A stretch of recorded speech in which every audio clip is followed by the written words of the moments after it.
Hi everyone, and welcome to a new week of our Facebook author sessions. Today we are going to be working with James Foley, author and illustrator, who you met last week. James did an amazing job of drawing and visualizing and representing what our authors were talking about, and today it's going to be James who will lead you through this session.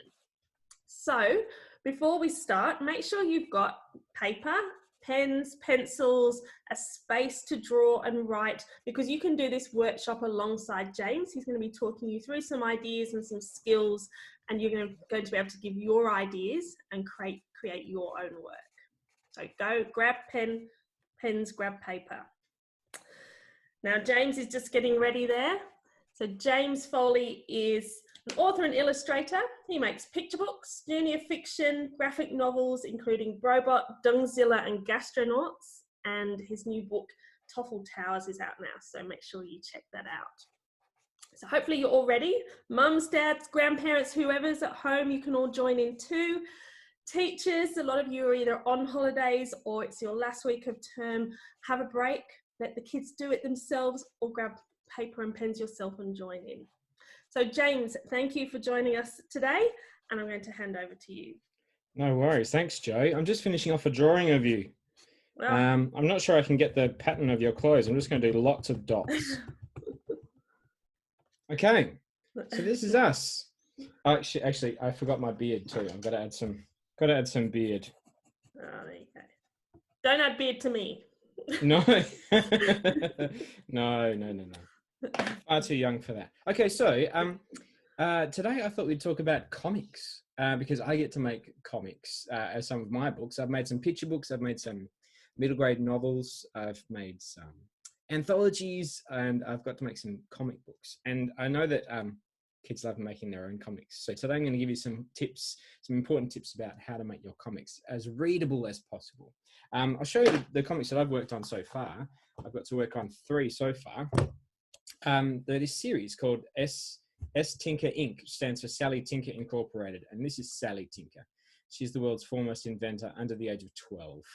And in the first book, she gets sick of her baby brother Joe just destroying everything and being smelly and gross. So she builds a new brother called Robot, and he's perfect, just as a brother should be, until he goes crazy. The second one's called Dungzilla. It's about a growth ray zapping a dung beetle and turning it into a giant dung beetle monster.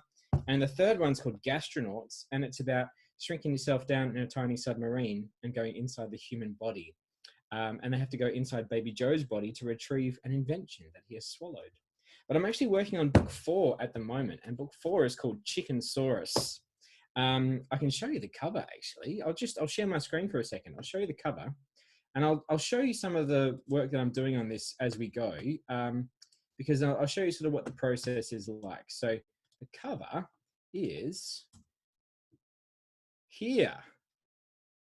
Is that coming up on the screen? Fantastic. So that's kind of a world premiere of that cover, I think. Oh no, not quite. It was on Twitter the other week, but you know, it's still special. This is going to be a really fun book to do. It's basically Jurassic Park with chickens. So I'll tell you some more about the process of that and how it works in a little bit. But first, what we're actually going to be focusing on today is the order of panels in comics.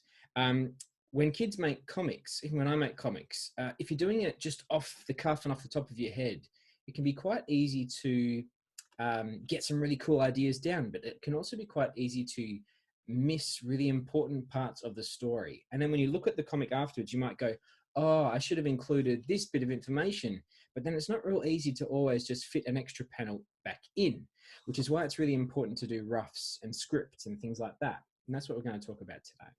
Let me give you an example. I saw this comic once when I was running a comic workshop. This kid had this great idea.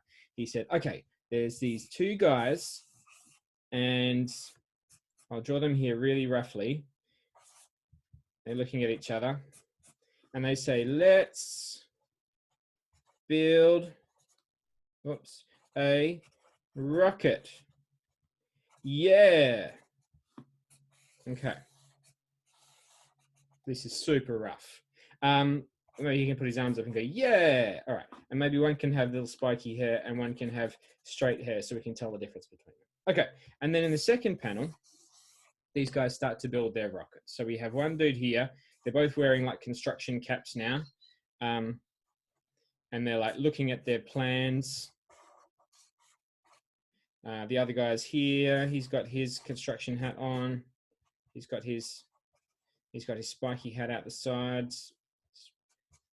They're like looking at their blueprints. And in the background, we've got some guys who are building the rocket. So the rocket is being built up here on some sort of big platform. There's a big crane. There's another big crane. And there's lots of bits of construction and stuff going on over here. And then in the third panel, the kid had this happen. He had the two guys here again, looking at their plan, but now they're really shocked because something amazing has just happened. Something unexpected has just happened. Their rocket has just exploded. Boom. For unexpected reasons. We don't know why, but something's gone wrong and their in construction rocket has just blown up and exploded. And so they're going, what? Oh my goodness. And then in the fourth panel, the kid had the two characters, who I don't have names for. They were now standing with spacesuits.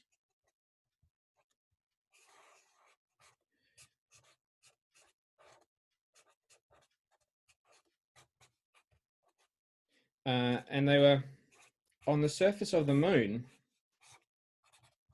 And the Earth was back here. Let's put Australia in there. New Zealand, Papua New Guinea, everything else. So they're both in their spacesuits here. And they're saying, yay, we made it. We made it to the moon in our rocket. We made it. And their rocket is back off here in the distance. And I said, hang on a second. I love the idea, but the rocket exploded here. And so how did they get here? And why is the rocket still okay? And the kid said, oh, they just built another rocket.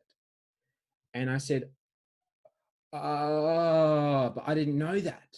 And the kid went, oh, yeah, you're right. I just knew that in my head and I forgot to put it in the comic. And I said, okay. So the thing is, when someone's reading your comic, they don't know what's in your head. They only know what's on the page. So you have to put every important piece of information that has to be in the story on the page. And there's no space here to be able to just go, all right, let's just insert a new panel and we'll have them go, let's build another rocket. We don't have space for that. So if we'd done a plan beforehand, we could have made space in the plan. We would have known ahead of time that we needed at least 5 panels for this comic and not just 4. That's why it's really important to plan ahead. So let me show you what we do when we plan ahead, or at least what I do when I plan ahead. I'm going to share my screen again so I can show you what's going on. What I do, sometimes my story will start with an idea, but quite often stories start with a script, an actual written script. So this is the start of the written script for Sally Tinker, book 4, Chickensaurus. And I started off with the date that I've been working on it and what number draft it is so that I know what version it is. I can keep track of my versions. I've got the cast down here so I know who the cast is. And then I just start writing it out like a film script. All right, Sally's the first one who's going to talk and she's going to be facing the reader. She's going to say, greetings, I'm Sally Tinker, the world's foremost inventor under the age of 12. And then if I need to describe something that's going to happen, I'll just describe it in italics. Next page, we see that Sally isn't actually talking to the reader, but is standing in a driveway at a grand set of gates with Charlie and Joe. She's speaking into a security intercom. The intercom voice says, face scan and voice print confirmed. Good morning, Sally, and your guests. And then Sally says, this is my colleague, Charlie Stevenson, the world's foremost biologist under the age of 11, and my brother, Joe, full-time baby. The intercom voice says, excellent, please come through. The gates open and then blah, blah, blah. So I'm writing it all out first. I know exactly what has to happen and who's going to say what and what I have to show. And I can really make sure that I'm hitting all the important parts of my story at this stage before I go any further. Then next step is to start doing some little drawings for everything. So what I will do is end up with some little tiny thumbnails like this. Little tiny thumbnail drawings for every page in my story. So this is actually the tiny thumbnail drawing here that shows Sally talking to camera. And this is the tiny thumbnail drawing that shows what's going to happen. It looks like nothing. It looks like scribbles. It looks like, I don't know, a caterpillar threw up on my page, really. It doesn't look like much. So let's move on to a more detailed rough. Here. So here's Sally talking to camera, then here's the voice talking back to her, and here's Sally introducing Charlie and Joe, and then here's where the gates open. And then I'll do a final version after that. And the final version looks like this. The intercom voice says, "One moment, please. Face scan and voice print confirmed. Good morning, Sally. And your guests are, this is my colleague, Charlie Stevenson, the world's foremost biologist under the age of 11, and my brother, Joe, full-time baby. Excellent. Please come through." And then the gates open. So I start off with a script, and then I move on to some roughs, and then I move on to some final drawings. And that's kind of what I'm going to lead you through here. Okay, so we're going to write a really short, easy script. Joe, I need some ideas for characters. Could you give me ideas for one character? It could be an animal, it could be an object in the room you're in, it could be a person, it could be an occupation. I am going to, can I base it on my son who's at home with me at the moment? Yeah, sure. He is an almost 6-year-old explorer, builder, inventor, lover of anything that can be constructed or deconstructed. Okay. How about a 6-year-old demolition engineer? Sounds great. All right, cool. So a 6-year-old demolition engineer, that means someone who blows stuff up for a living. And what is this demolition engineer's name? Are we going to go with their real name or with a made-up name? Well, his name is Noah, so I'm happy to go with real, or you can create a new name for him. That's right, we can do that. So a 6-year-old demolition engineer called Noah. We need probably one more character, and this, let's go for a non-human character. Let's go for something random and strange. Maybe an animal. What's your favorite animal? A duck. A duck. Fantastic. And a duck. Great. And the duck's name, have you got a name for the duck? I'll let you choose the name for the duck, James. Okay, the duck's name is Jeff. All right. And I suppose we've got to have a problem for this story too. So if someone is a demolition engineer, it means they blow stuff up. Maybe they want to blow some stuff up, but the duck doesn't. So maybe, yeah, okay. What about the 6-year-old demolition engineer Noah is about to blow up a building. It's for for demolishing the building, but then they notice that there is a duck sitting on top of the building, and they can't blow it up until the duck leaves, and the duck doesn't want to leave. Love that. Okay, so these two characters want something different. Okay, so the problem is Noah wants to blow it up, and Jeff's like, no, this is the house that I sit on. Okay, cool. So what we can do then, we've got a kind of the beginnings of a plan here. We've got 2 characters listed. But let's divide this up into 4, because we're going to have 4 characters. Now, I'm not dividing this up into 4 so I can just start drawing it straight away. We're not drawing yet. We're going to be writing some notes. This is hard, okay? We've got to just do some gratification delay. We have to be patient. We have to plan before we do this stuff, because otherwise we might muck up our comic, and it'll take longer if we don't do a plan first. Okay, so in the first panel, we should put the numbers down so we know which panel we're going to be making notes about. Panel 1, panel 2, panel 3, panel 4. In the first panel, we need to sort of show what the setting is. And the setting is what sort of structure is about to be demolished? Joe, should it be a house? Should it be a castle? Should it be a big apartment building or an office building? Yeah, I'm imagining a tall building if the duck's on top. And yeah. Oh, it's more than one duck. Maybe it's a whole family of ducks or a whole flock of ducks. Yeah. You realize you're just making me have to draw more now. That's fine. No, that might be better. Well, let's just muck around with some little tiny sketches too. So what we could do is, setting is an office block. let's say an office block, because that sounds nicer than an apartment block. If it's an apartment, then lots of people just don't have somewhere to live. So an office block might be better. Office block, and it's in the city probably. And not Jeff, Noah is about to blow it up.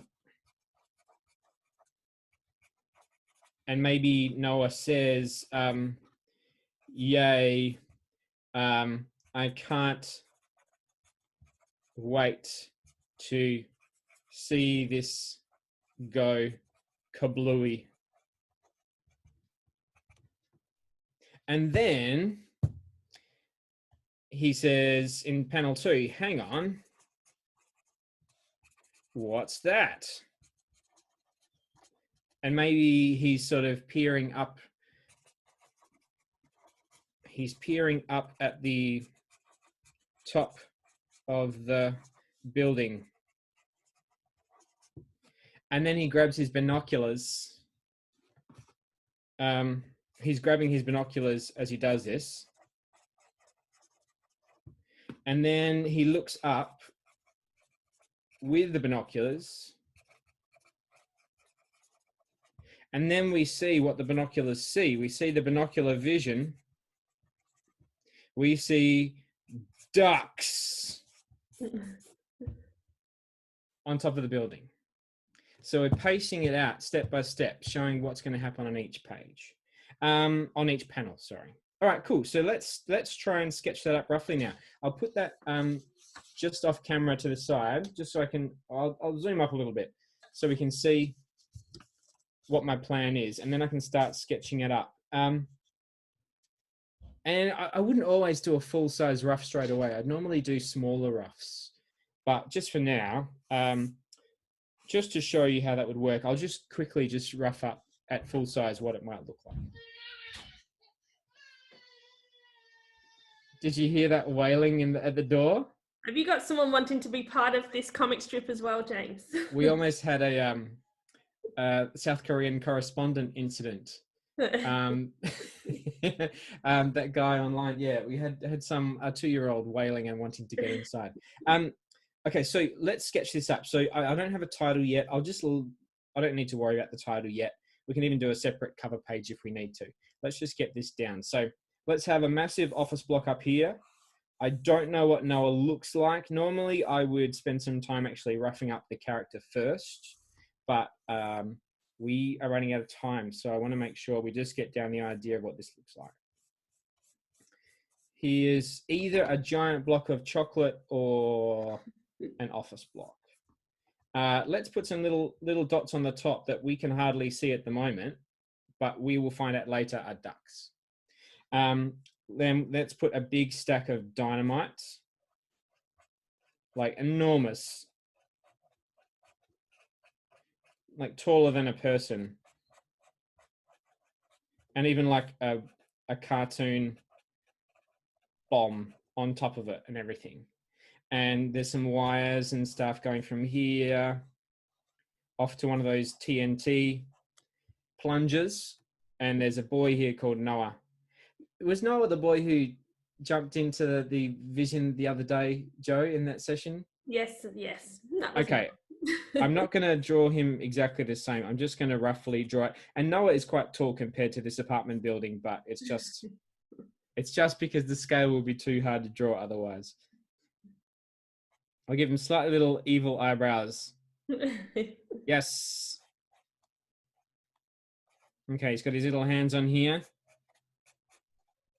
And he says, yay, I can't wait to see this go kablooey.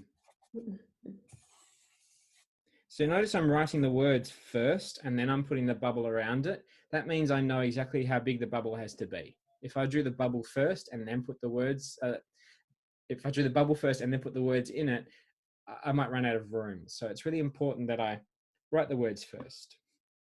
And then we'll do a bit more of a close-up on Noah. He's sort of squinting and looking up. He's still got his, this doesn't look like a hard hat for some reason. I'm not sure what what detail I'm missing, but I think I need to look up hard hats so that I can figure out what the detail is that I'm missing. Maybe it needs to look shiny or something. It just looks like a shiny baseball cap. I'll have to do some research on that. Sometimes that happens. You don't know how to draw something, you just got to look it up. Now Noah's looking up. Actually, maybe we'll just do this. And he says, hang on.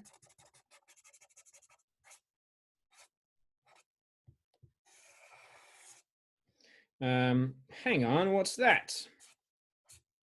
Maybe even we could have his hand coming up like this for a tricky little shading his hand pose like this. He's not saluting, he's like shading his hand. Hang on. What's that? Now, if I didn't have those words there, it would look like he was just saluting the building before he blew it up. You might do. Hang on, what's that? He says. And then the next one is he's going to he's going to look up with his binoculars. So now we'll pull back a little bit and maybe, what could we do? What I might do is actually just change the viewpoint a little bit here. We'll show the top of the building that he's going to be looking at and the little dots on top. And we'll show Noah again here. And this time he's looking up like this and he's grabbing his hands. He's grabbing his binoculars like this. Oh, I've drawn them in the wrong spot. This is why roughs are important. The hands are in the wrong spot. The binoculars actually need to point at what you're looking at. There we go. And he's looking up like this. And then we'll see the binocular, and maybe a question mark there. And then we'll see the binocular vision of the top of the building. And it'll kind of look like this. Like in the movies, when you see something in binocular vision, this will all be black. And we'll see the top of the building. And then we'll see ducks.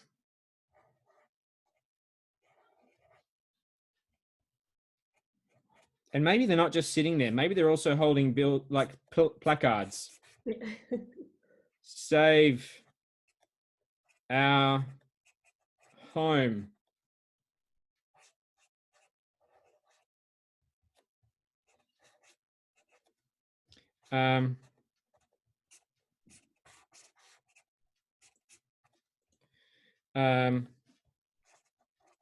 Go away, Noah. Just a bunch of ducks and maybe some baby ducks and stuff too, just for, some pathos with really cute little eyes. Okay, cool. So there's some ducks up there and then Noah's, we can't really have Noah's dialogue sticking out of this because it would look a bit strange, or maybe we can. I don't know. If I did I'll check what it looks like. Roughs are good for checking what things look like. If I put a speech bubble here, it kind of feels like Noah's voice is traveling all the way to the top of the building, and that doesn't feel right. So I don't think I'll put that there. I'll scribble that out on my rough.